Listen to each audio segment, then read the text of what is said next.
Hello प्यारे बच्चों, नमस्कार। तो कैसे हैं आप लोग। आज के इस वीडियो में हम लोग जानेंगे समरी यानी कि सारांश बच्चों। और सारांश लिखने के लिए आते हैं और जो कि लगभग 5 से 8 नंबर आपको दे सकता है, केवल सारांश। ओके, तो इसको इग्नोर नहीं करना है, ध्यानपूर्वक पढ़ना है। ओके, चलिए तो हम शुरू करते हैं। ऐसे हमारा सारांश शुरू होता है यहाँ से, लेकिन यहाँ पर आपको थोड़ी सी जानकारी दे दूँ। ओके, लेखक का नाम है जयप्रकाश नारायण। हम लोग संपूर्ण क्रांति यानी पाठ 3 का सारांश देख रहे हैं, यानी समरी देख रहे हैं। लेखक का नाम है जयप्रकाश नारायण। भाषण, यह एक भाषण है, ठीक है। 5 जून 1974 को पटना के गांधी मैदान में इन्होंने दिया था। इनका जन्म की बात करें तो 11 अक्टूबर 1902 को हुआ। कहाँ? तो सिताब दियारा गांव में। कहाँ? सिताब दियारा गांव में। इनकी निधन की बात की जाए तो 8 अक्टूबर 1979 को इनका निधन हो गया। ठीक है प्यारे प्यारे बच्चों, निधन इनका कब हुआ? 8 अक्टूबर 1979 को, 1779 को। माता का नाम फूलरानी, पिता का नाम हरसुदयाल। पिता का नाम हरसुदयाल, ठीक है, पिताजी का नाम हरसुदयाल। तो चलिए अपना समरी हम शुरू करते हैं प्यारे बच्चों। प्रस्तुत पाठ में लोकनायक जयप्रकाश नारायण द्वारा दिए गए ऐतिहासिक भाषण का एक अंग है, जिसे उन्होंने 5 जून 1974 को पटना के गांधी मैदान में दिया था। भाषण को अच्छा तो नहीं है, सॉरी। भाषण को सुनने के लिए बच्चों तिरछे तो नहीं लग रहा।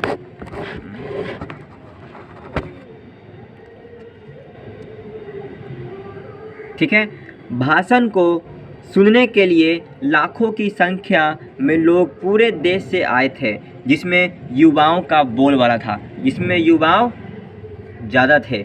ठीक है, नारायण जी कहते हैं कि अगर दिनकर जी और रामवृक्ष बेनीपुरी जी होते तो उनकी कविता भारत के नव निर्माण के लिए क्रांति का कार्य करती, लेकिन वो हमारे बीच नहीं है। जयप्रकाश नारायण जी कहते हैं कि यह नेता बनने की जिम्मेवारी मैंने मांग के नहीं लिया, मुझे यह जिम्मेवारी युवा पीढ़ी द्वारा सौंपी गई है। वह कहते हैं कि मैं नाम का नेता नहीं बनूंगा।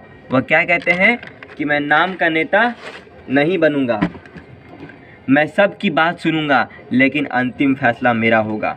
लेखक ने अपने परिवार की गरीबी के बावजूद अमेरिका में अपने बलबूते पर पढ़ाई की तथा वापस आकर कांग्रेस में शामिल हुए।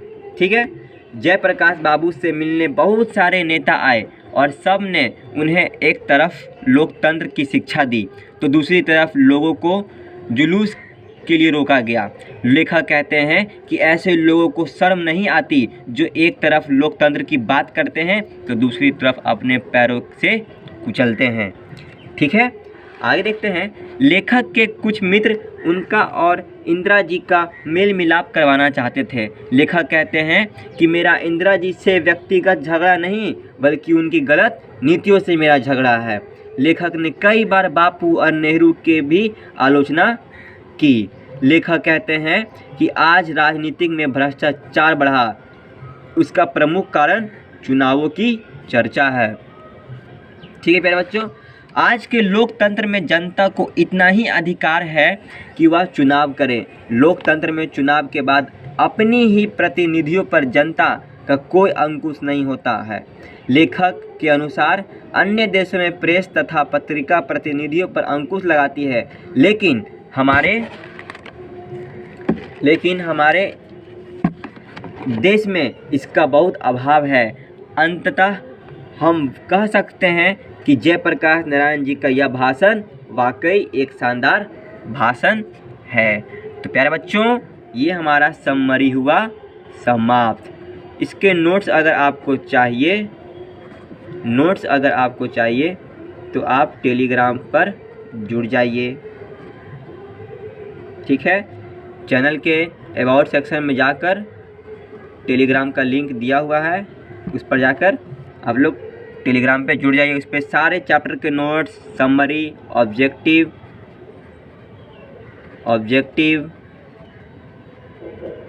सब्जेक्टिव,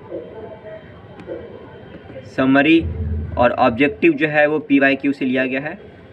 ठीक है प्यारे बच्चों, और जितने भी ऑब्जेक्टिव्स हैं, ये ऑब्जेक्टिव जो मैंने सारे अपलोड कर रखे हैं, उनसे बाहर एक भी क्वेश्चन नहीं पूछा जाएगा। ठीक है, तो जितना पढ़ा रहा उतना पढ़ के जाना, नंबर लेके आना, 100 में से 100।